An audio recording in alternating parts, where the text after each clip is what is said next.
there, it's beautiful to come your way again here on the Green Living Chats podcast. My name is David and I'm your host on this podcast. Today, we bring you an exciting conversation on our environmental sustainability segment. And guess what? We are taking a look at the fashion industry.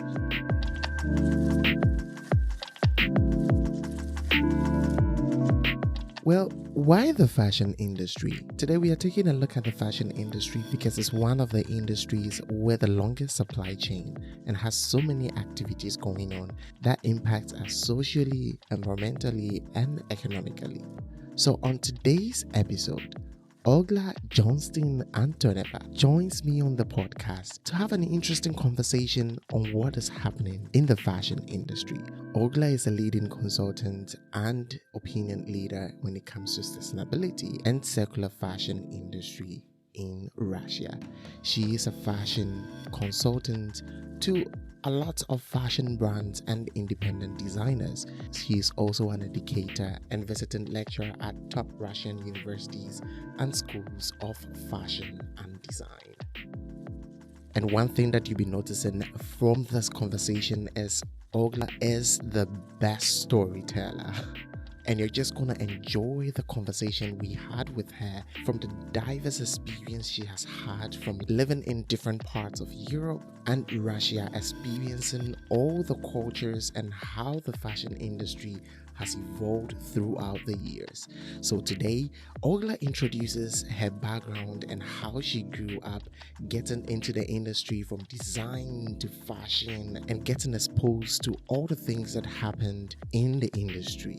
She tells us about how the fashion industries evolved in her own eyes with the experience she had in different countries. And we talked about how she got to know about how the fashion industry is impacting the environment and what she did after knowing this truth about the industry. We dived into what fast fashion is, and I'm sure you have heard about this already, but we dived a little deeper into it for you to be educated and to learn something from this. But before we get into this conversation, I want you to know that this is part one of a two-part series, and in next week's episode, we are going to continue part two of this conversation. So just grab a coffee and let's dive into this conversation. You are listening to the Green Living Chat podcast, a podcast where we discuss emerging environmental issues around the world and to find sustainable solutions. I'm your host, David Ewusi-Mensah. We use this platform to support environmental-related initiatives, researches, and projects. This podcast is brought to you by EcoWamet Solutions in Ghana with a mission to going back to green. So join us on this train with new episodes this and every Sunday. Here we go.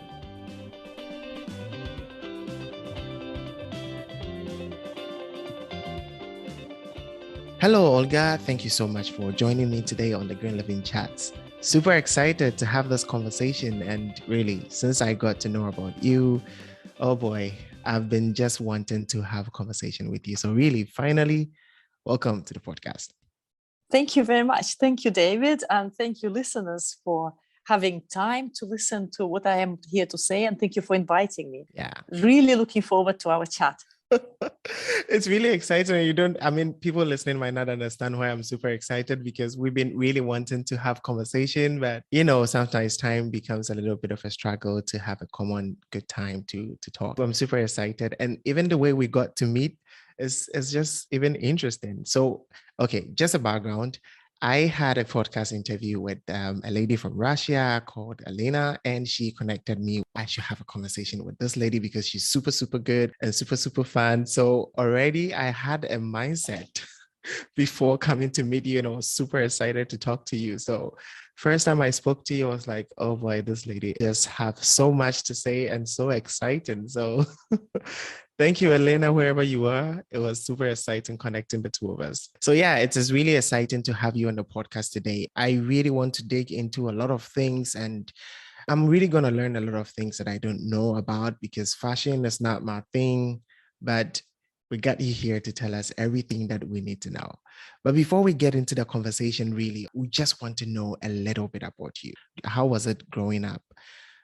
Where do you really come from? Where do you live right now? I know you live in Germany, so it's like a mixture of culture. I think you have a very interesting story to tell. Yes, David, thank you. Yes, I am Russian. I am right now talking to you from the west of Ireland, but normally I'm based in Berlin these days. And Elena, I also met online, like you, through the topic of sustainable fashion. And I would be most unlikely candidate for the expertise on sustainable fashion, given that I come from Eastern Siberia. It's a place of immense beauty, but also it's quite remote. We're 5 hours flight east of Moscow. And that's where I was born, in that part of Russia, actually on the biggest freshwater lake in the world, Lake Baikal. It's a big treasure. And today, with the climate situation, more and more we appreciate the resources we have. And even to me, it was just a lake, immense, beautiful, powerful. Now its value, of course, it's grown more also in the eyes of the whole world. Apart from being a UNESCO heritage place for its beauty and this age, it's more than 25 million years old. It has a unique system. It has the pure fresh water and very unique, but you wouldn't expect people there to be right in the center of the fashion world or sustainable fashion. And what happened to me, my journey was quite long, I suppose, as I was always interested in fashion. I was growing in the Soviet Union. My mother was making clothes for me. She's a physicist, Wow. she's a mathematician, always working in that field, but also a very handy and person who was making a lot of stuff, knitting and sewing. And in a sense, I was spoiled from very early age to have something different and something unique and something my own. So since then, I really have appreciation of very special pieces and unique wardrobes and unique looks and styles.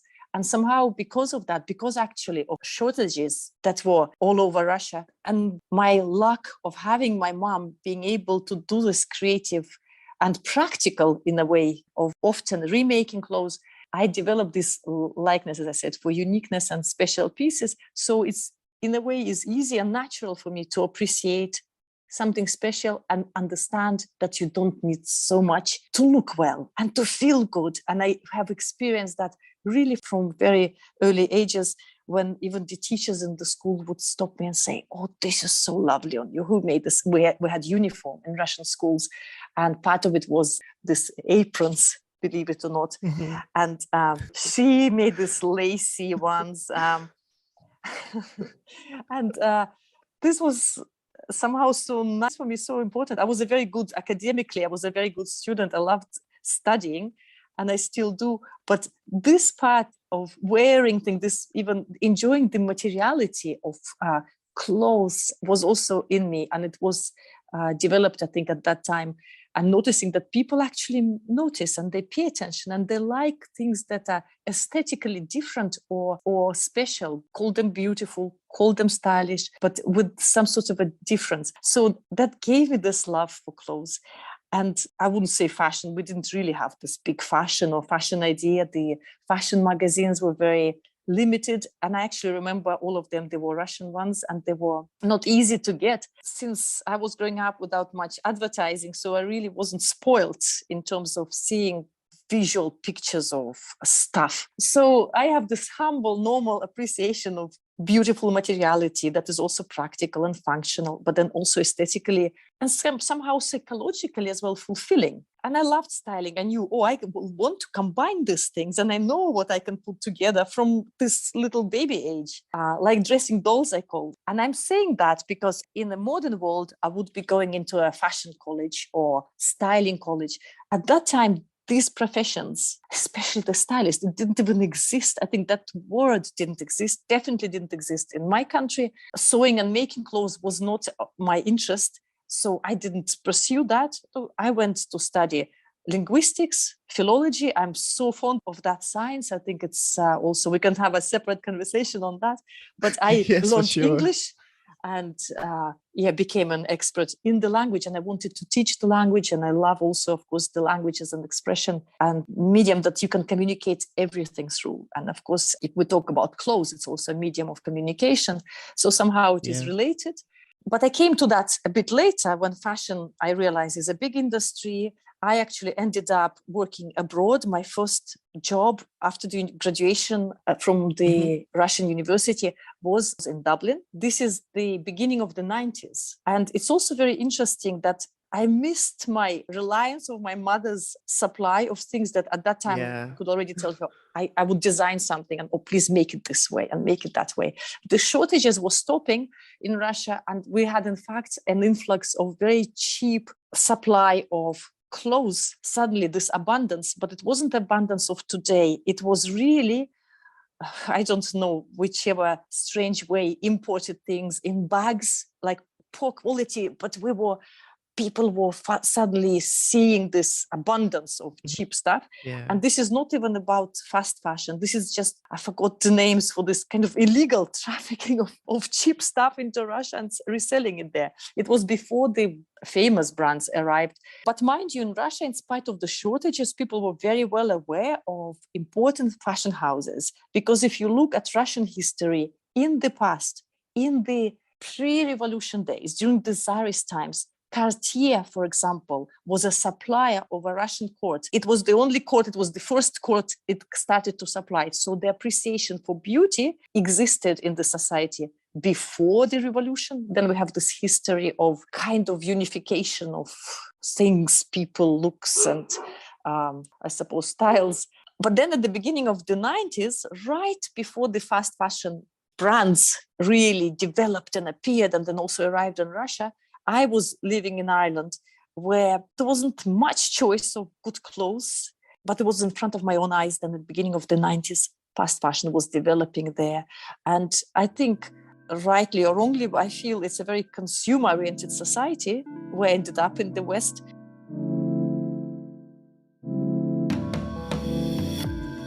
Yeah, so after getting to know a little bit about what happened in Olga's life in Russia, the poor quality of stuff that were brought into the country, growing up and seeing how the industry was just growing all of a sudden, how was it evolving in Europe? Because we know a lot of these brands started coming out from Europe, and how was it happening in Europe? Olga continued the story about what was happening in Europe.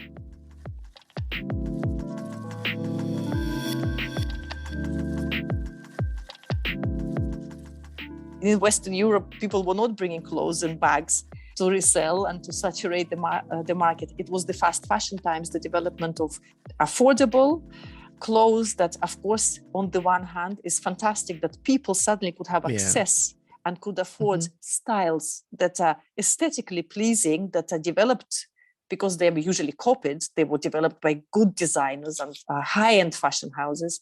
And suddenly, at some point towards the end of the 90s, it was really a proliferation of this cheap, affordable clothes that was changing every few weeks. People had access to it. It was harder and harder to become unique. And we now, of course, understand it was done because the production moved to the countries where it was very cheap to make it. That is a huge issue. Out of sight, out of mind, who, in what conditions made our clothes, at what cost? We didn't ask those questions in the 90s, or very few people asked. So now that is, of course, is changing. And that is, of course, a part also of sustainable fashion, to look into the whole of production process and to look not only on the ecological, environmental impact of clothing, but also on ethical conditions. Then I ended up going back to Russia and seeing also big changes there. And I worked for MTV in Moscow. Before you went back to Russia, had you worked in the industry when you were outside? Not yet. Not yet. No, it was a trading company where I worked. I became a trading executive, starting with the translator's role. So it was a completely trading and marketing and sales position. So then I returned to Moscow. I got a job with MTV, and launching the channel was also a very amazing, very special time. And that was the time also Russia was really, it was 1998, opening up, and there were lots of things. And of course, clothes was a very big interest, and still the access wasn't as straightforward or easy as today, but style was just settling in and people were finding it. And it was quite controversial as well, because you could be too radically dressed for the conservative, at that time, Russian taste. But MTV, of course, was a very open place and atmosphere and very inspiring. I worked there on audience research. So, of course, we also looked at the VJs, at the looks, at the clothing, and how the audience responded to that. Then life developed so that I moved back to Europe. I was in Amsterdam. And really, to be honest, Amsterdam became a place for me of all these aesthetic inspirations. I was doing a master's degree there in communication science. And you can now trace a little bit, okay, I'm into communication, the languages, the linguistics, and also the a fashion communication end of it was very interesting for me. So while I was studying, I was also involved in local projects with some artists and designers. And this is beginning of the 2000s. And aesthetically, traditionally respect design. I met people doing experimental fashion. If you think at that time, Antwerpen designers, which are not so far from Holland, the school was developing and growing. So it was a very special atmosphere. And I became styling. It was really a kind of a natural development, and really like playing. I always said it's like dressing dolls. It's not a real job. And, styling is not a real. So I was also a personal stylist. Then life at that stage, I was married with one child, and we moved to Kiev for my husband's work.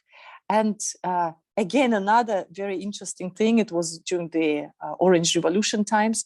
And again, I can witness that it was feeling at the beginning of it as a very also liberating and open and very positive thing. It was amazing. And I was nearly immediately approached by people. You are the best dressed couple in Kiev. And we just came from Amsterdam. We didn't even notice that. And styling, would you do that? So I was involved with magazines and private people, because also people, especially women that now got into politics there, they wanted to dress well.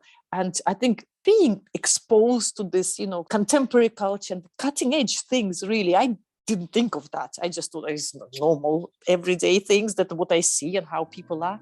But I think it was quite advanced. So it was naturally kind of easy for me to style. So what makes this story interesting for me is that this is the journey of how the world changed into just producing, and consumers were also caught up with this new trend, and the demand started going higher and higher, and this is where we are. We can all witness from the story that Olga has shared with us today. So we have heard a lot of things that happened in this journey in the industry. I was a little bit curious on how Olga got into sustainability, because that was actually what drew me to contact her for this conversation. So let's dive into the story, how Olga got into sustainable fashion. So I always stayed at the styling end of fashion. But until I came to Berlin in 2014, I didn't really come across sustainability in fashion or across that question. And that when I discovered it, I think that's also quite a showing story. I will tell you how in a moment. But I want to say I was really shocked when I thought, I'm now learning about the negative impact of this fun industry. Oh my God. And I thought, I'm in that industry. I read all the contemporary magazines, publications. This knowledge escaped me and nobody mentioned it. All these fashion people around me, I was really shocked. And I thought, this is very serious. If me involved, not in production, but in content creation, is not aware of such a problem, what can we expect from people who are more removed from fashion industry? That for me, it was like, even now it gives me the goosebumps. The realization of it was like, I can't believe this doesn't make sense. How come nobody talks about it? And I will tell you how I discovered. And so I came to Berlin and I thought, I'll try styling here. And Berlin was full of styling projects and things like this. And at some point I thought, maybe and fashion weeks in Berlin, maybe not as famous as the fashion capitals like Paris, Milan, London, but it was a very interesting time. There was an alternative fashion week showing diverse designers, emerging designers. Unfortunately, that stopped, but it was a very interesting time. There was a bread and butter show. Again, I happened to be in a place where there was even more cutting edge things in fashion without it being, without even the world, I think, realizing it. But it was good to be the insider of this, and kind of it was, again, normal. But now I think, God, it was so advanced. I was recently looking at the reels from this alternative fashion week, and I know it was very tough for the organizers to put it together, and eventually it disappeared, sadly, because I looked, wow, this is real fashion. This is amazing. So I go this alternative fashion week, and at some point I think, okay, I see, what is this green fashion week? Yeah, it's some strange thing probably, but it wasn't very highly promoted either. But I was, okay, the standard fashion, like what's new, let's go see something different. Let's just see it. Yeah, so I ended up during one of the fashion weeks actually subscribing to a tour of sustainable fashion and sustainable fashion shops. And we went across a few shops that were selling sustainable designers. And people, the shop owners who curated the choice, the collection, was showing that. And it was mind-blowing, like eye-opening. That's where the transformation and the shock happened when I realized, first of all, fashion is polluting. I believed how. I was very lucky to have a former student of master's degree in sustainable fashion who was on the tour, and I was pulling her all the time, not really. And how is that? So she was my also fantastic source of, she was immediately there, and I knew then all the sources where to go to after this tour in order to satisfy my curiosity and disbelief as well, and the shock. Since then, we actually spoke together at different sustainable fashion events, international events. But at that time, I was like, no, this can't be. So I discovered this. I can share with you what it is that is wrong with the fashion industry. And it was a shock for me. And I was very upset because, no, I love this industry. It's only there to make us all happy. It's not true. I had a, kind of deep down also big controversy inside me. But also, if you think of styling, I also knew people, in the past, I would have had clients that would say, like, what do you want to achieve? What kind of look? You go through all different mood boards or questionnaires and the meeting apps. And sometimes people say, I want to look rich. And and you feel, well, there is something wrong. Of course, we all want to look well and, healthy and happy. And it's actually good that people are so honest and they say directly, I'm not rich, but I want to look rich. I respect that. But at the same time, it's very saddening, yeah, right? It shows the big division that even through clothes, we're trying to achieve something, that we are really trying to be somebody else, that we have these false values that we are trying to aspire to and fulfill. This is so wrong. And I thought, oh my God, these people who have issues with putting the look together and being satisfied and happy with the look, whether it is expensive or cheap or secondhand, whatever. It's not a natural skill for most people, I would say.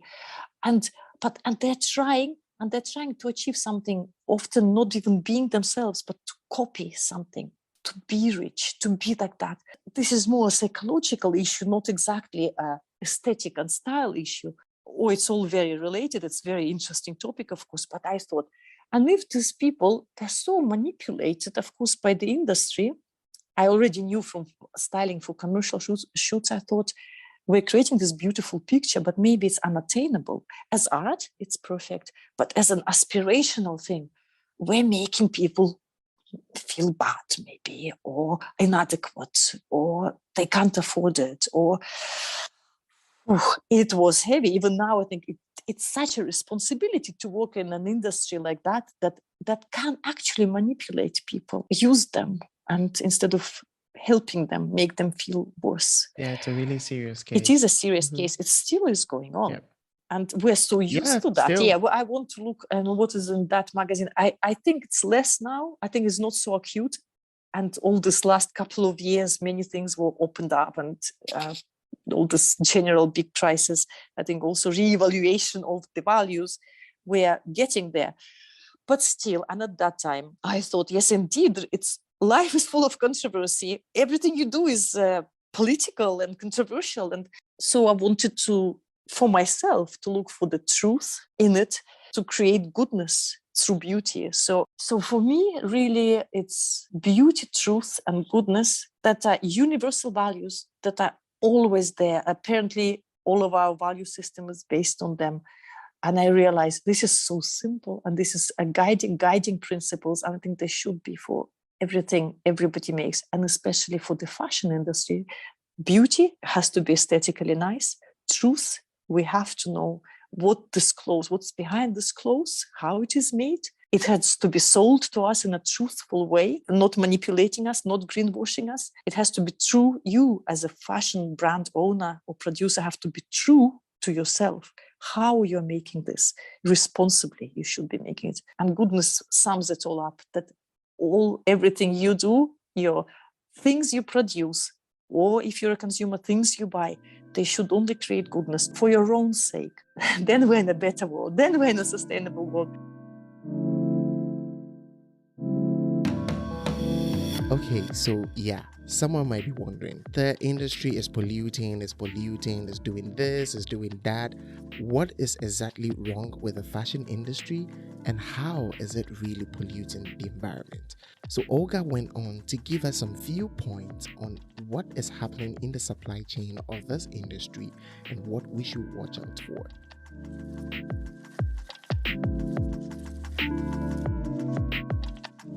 What really shocked me as the information about the pollution, because I came to ecological thinking and environmental, I wouldn't say activism, but ideas through fashion, exactly on that day. And I think fashion is then also, after such a shock, I have recovered over an hour, and I thought, I can use fashion to create this beauty, truth, and goodness, and to change the world. And it really happened. I will tell you later the facts there of the fashion industry. You can actually Google them, fashion industry and the environment, and you get the list of what's wrong with it. A whole long list. What can I do? I'm not selling these cars. I'm not selling this petrol. I'm not a plant that is pumping our atmosphere with this polluting smoke. I don't know what you're making. You're making concrete, you're making prototype. What can I do? I have to be, in a way, a victim of all these big industries. And I also didn't understand, but how can it be? And then I also probably thought, even if I understand, what do I do with this polluting pipe? Where do I start from? Yeah, where do I start? Because to be honest, when I was on that tour of sustainable fashion shops, we were told fashion and textile industry, because textile, of course, is bigger than fashion. We have home domestic textile. We have a lot here, carpets, curtains, upholstery. Fashion textile is a number 2 polluting industry. What? Now, I will I make a note here straight away. This was 2016, 2017, when this was the general statement kind of accepted. Now they say, it's not exactly that. And there was more research and more precision put into that investigation. And they say still fashion is one of the 5 most polluting industries. Fashion and textiles. This is bad enough, because now we know we can still stop the climate change. And if we stop one of the 5th most polluting industries, damaging the world, then of course we have achieved a lot. So we can leave the fertilizers, the pipes, the automobile, the petrols to others. Okay, fashion relates to, of course, the chemicals and the petrochemicals. As my interest is fashion, if I concentrate on it, I can still make an impact, but also I can just plainly understand people. How is industry connected to the environment? And from that, all of us can actually decide for ourselves what I can do in terms of helping this. So with this knowledge of fashion as a number 2 polluting industry, okay, today we know that fashion now there's more precise research, creates up to 10% of global CO2 emissions, because its supply chain is very long. And we can briefly go through it because it's you can understand, everybody can understand that. So the footprint of every garment is actually huge, and we have a lot of clothes, a lot of textiles, and it all adds up.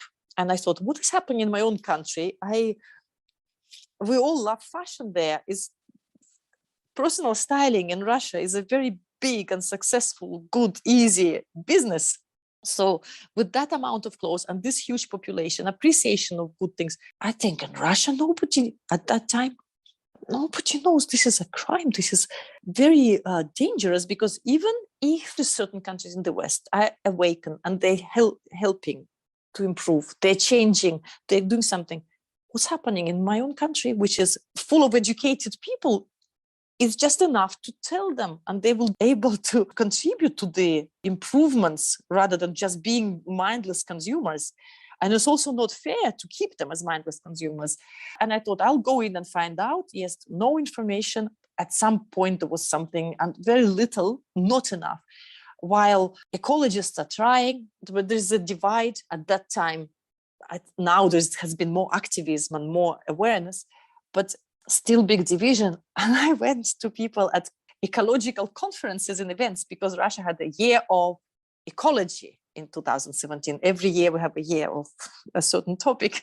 So I was also, again, very lucky. I went to approached these people. I knew some of them, and I said, I want to speak about fashion as a polluting industry and how it's improving already, because I saw the solutions, and how, guys, all of us in Russia, we can also contribute to that, because we probably have already done some research and development. We probably dropped it. We don't even know it's necessary to create alternative fabrics, for example.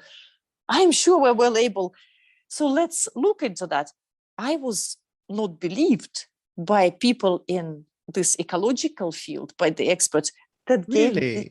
Absolutely. I was told we have important things to discuss at these events and conferences. What is this fashion? What has it to do with our problems and our mission? And I was like, and if you think, ecologist. That was a shock. And I thought, that means, that is. There is something missing. Absolutely. And whether I am that missing link, I can fill up some of that. So it only gave me more strength, and I thought, so my Russia became my focus, believe it or not. From Berlin, I would travel there, and yes, access all these events and people and places, and got quite sure I wasn't alone, but I was the mad one, I think, the determined one to, and I had, of course, access to all the Western sources of information and first-hand information. So I had such an advantage to go and to say, this is how it is, what I see, what there is. I went to Copenhagen Fashion Summit, okay, first-hand information, the only Russian-speaking source. I was representing a Russian language media, and they said, we don't want a publication about that. It was a fashion magazine. I won't mention which one. It wasn't from Russia, but it was a Russian-speaking territory. And they said, I said, I can, for the press pass, I will write an article for you. They said, no, for this topic is not a topic. 2017. Wow. And meaning they clearly knew. They knew it. They kind of knew, and they thought, doesn't sell. So imagine, we're all connected. And by the way, today, my biggest question is to the marketing people and PR. I want the truth from them to the public. We, even with this podcast, we reach out to people, but how many? While the well-established magazine with the fashion topic, it's their mission. It cannot remain on the periphery, but they're doing a good, big improvement as well. And since then, they have all sustainability issues, sustainability editors. The first sustainability Vogue editor was in Australia, I think 2000, maybe 17, definitely 18. It was the first breakthrough. And then, it's catching up. So now it's not a shocking topic. But when I came, and I always say, I Googled sustainable fashion in the Russian language, 0 results. my God, now somebody asked me how many now, it's over 9 million results of that phrase in Wow. Russian. And Mm-hmm. a little bit, I know that I was a part of it. And Yeah, it's it's getting nice as better. well that it's changed. And Mm-hmm. if you Google it in English, it's many, many times more. So it still is lacking, but it's getting momentum for sure. It is probably true that, the ecologists and the scientists not using fashion as a tool, as a communication tool, are probably also losing out. But I don't mind. I respect it. This is not about your look always, but I said I will help you to bring your issues, ecological issues, scientific issues, climate change issues, to the attention of everybody with fashion, because we all wear it. And some of us really love it. And as a fashion person, I'm in a very strong position on a stage, talking from the fashion position, but also dressed in an interesting way, so to speak. It was a success because, as I say, fashion was at fault, is changing right now very fast, but not fast enough to manage with this climate change and sustainable development goals. There is work to be done, of course, but it's again, I will repeat, a fantastic communicator for complex ideas. Now that you've heard that fashion is very polluting, maybe very briefly I will describe how is it. And of course, when you understand that, then you can apply that knowledge to any industry, any product that we create has environmental footprint because of the resources that go into it. Say with the fashion garment, if you say take anything that listeners, whatever you're wearing now at the moment, you can look at it and you think, okay, is it made of cotton or wool? Does it have plastic or other material buttons or zips? Does it have glue? If you look at our shoes, for example, you will see so many materials in one garment. So many materials. Actually, before we get into the impact, the materials and the other part, one thing I like about your story is it has a mixture of cultures, right? You've had experiences from cultures and you've seen how the transition of fashion has been. You even unintentionally getting into, the fashion industry, getting exposed to different, variety of designs and all that. And all of a sudden, boom, the industry that you so loved is impacting the world negatively. But there is a new trend, fast fashion. And before you get into the impact of the materials and all that, I want you to briefly touch this aspect. What is fast fashion? Because when you Google fast fashion, it's just everywhere. And it's now awakening a lot of people because of its impact on sustainability. So if you think originally fashion, I think before 1800s was a slow fashion because people made clothes more or less like me growing up, and my mother made things for me. But then with the Industrial Revolution, we introduced new technology like sewing machines, so we could already have factories. Unfortunately, it was also connected to sweatshops situations already then. And there were also disasters already then when there were fires and people working long hours. And of course, imagine the conditions at that time. So we come to the last century now. And after the war, industry is developing, I think by the 60s and 70s, still in a slow way. But we have innovations. We have polyester, we have nylon, we have some new materials. We still, as ourselves and the environment can afford it, we can experiment and create. I think 60s and 70s were an interesting time before any of this really fast fashion industrial process, when fashion clothing became a form of personal expression.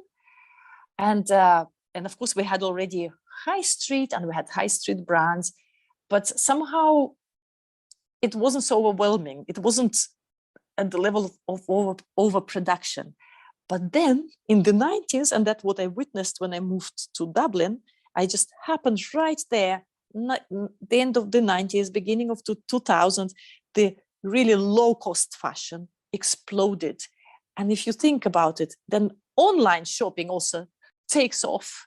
The high streets become very similar in every city, the same big fashion shops, the cheap fashion shops there. And as I say, yes, we have a lot of people to dress. Fantastic, we have affordable clothes. As I said, we didn't question how is it that it's so affordable. And suddenly, for the first time, people could afford looks from the catwalks. So fast fashion was exploiting that I suppose, a lot of people's desire to look like a celebrity, or like a fashion latest look from the very famous design house.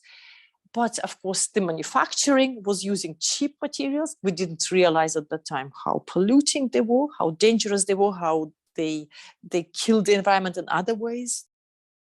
Oh boy, it's been an interesting conversation already, and I just can't wait to bring you the rest of this conversation. But hey, the fashion industry is really broad, and I think that as you have listened to this conversation, you realize that right from the beginning of the supply chain to the end, where we keep buying and wearing clothes, there is something that is definitely missing. And as producers and consumers, we all have a part to play. And as we mentioned some time here on this podcast, consumers do have a say in making things change in the industry. And on today's episode, what I want you to pick out is that you have a part to play in telling these industries that there are certain things that we do not want, and so change them in the industry. There are a lot of social issues that are going on that we could not capture here on this particular episode, but I hope that this will provoke you to get online and research about the brands that we are buying from and where they get their raw materials from. And I think it's really important that we all add our voices to make a change happen, because if we protect the environment, it will definitely protect us.